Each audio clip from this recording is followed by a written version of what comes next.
Cordial saludo. A continuación presentaremos un análisis del campo de derivación y el potencial eléctrico en el interior del músculo de una persona.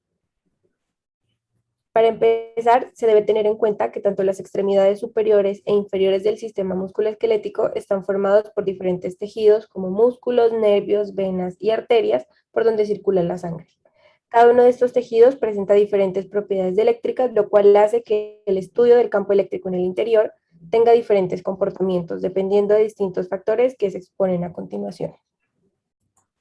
Las principales consideraciones que hay que tener en cuenta es que todos los tejidos que componen el muslo son definidos como materiales lineales, homogéneos e isotrópicos. Y para la primera parte de este trabajo se tiene en cuenta un sistema en estado estacionario, mientras que para la segunda parte el sistema es dependiente del tiempo para así poder simular la denominada ecuación del cable.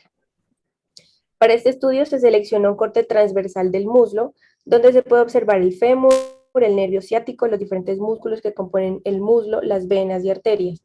Se realiza un modelado 3D en Inventor para posteriormente estudiar los fenómenos físicos en COMSOL.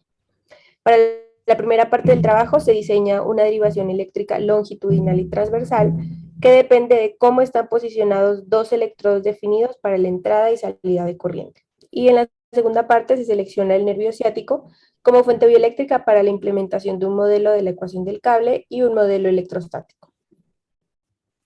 Bueno, con respecto al diseño del campo de derivación, primero se eligen los electrodos en posición longitudinal y posteriormente los ubicados transversalmente, obteniendo como resultado tres tipos de gráficos que mostraremos a continuación. El primero es la distribución de potencial, donde se observa que el potencial positivo se encuentra en el electrodo con polaridad positiva, y por el contrario, en el electrodo con polaridad negativa se encuentra el potencial más negativo de color azul. También se obtiene la distribución del campo por medio de un volumen de flechas, donde se observa que las flechas entran por el electrodo definido con polaridad positiva y salen por el electrodo con corriente positiva, para ambos casos de la ubicación de los electrodos.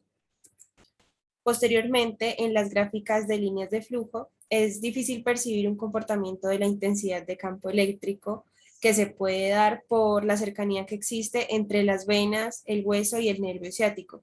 Y este último presenta un diámetro muy grande a comparación con los otros nervios del cuerpo.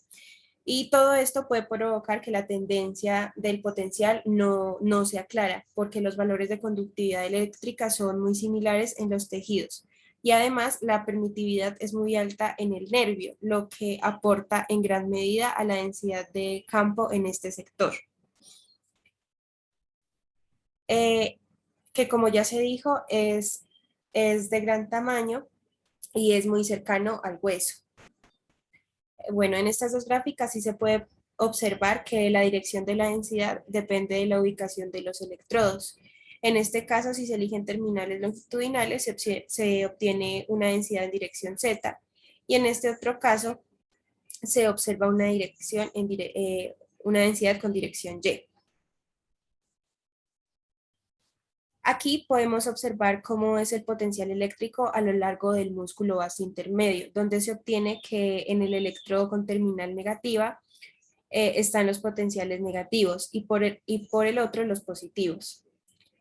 Con respecto a la densidad de corriente en dirección X y Y, se observa un pico cerca a los electrodos, pero también se observa una sensibilidad que es casi que nula cuando se aleja de ellos.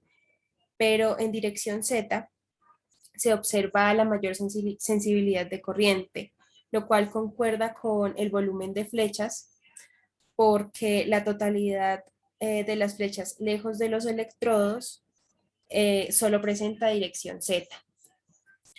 Finalmente, se percibe cómo es el potencial eléctrico en la superficie del muslo cuando se define como fuente de corriente un dipolo eléctrico, ubicado en un punto en un plano que divide transversalmente el muslo. Y se define primero un momento dipolar en X y luego uno en Y. Y hacia las direcciones positivas se obtienen potenciales positivos y hacia las direcciones negativas los potenciales negativos. Ahora pasamos a mostrar y discutir la segunda parte de este trabajo. En esta primera imagen se muestra cómo el sistema es despolarizado en un tiempo de 5 milisegundos, observándose un potencial localizado en la zona donde se genera el estímulo y cómo este es distribuido alrededor del muslo. En esta siguiente figura observamos un gráfico de línea como solución a la ecuación del cable y cómo el valor del potencial aumenta y disminuye de manera localizada a través de todo el recorrido del impulso nervioso. El resultado concuerda con lo esperado, ya que se identifica cómo este impulso atraviesa la membrana y cómo modifica la distribución de la carga eléctrica.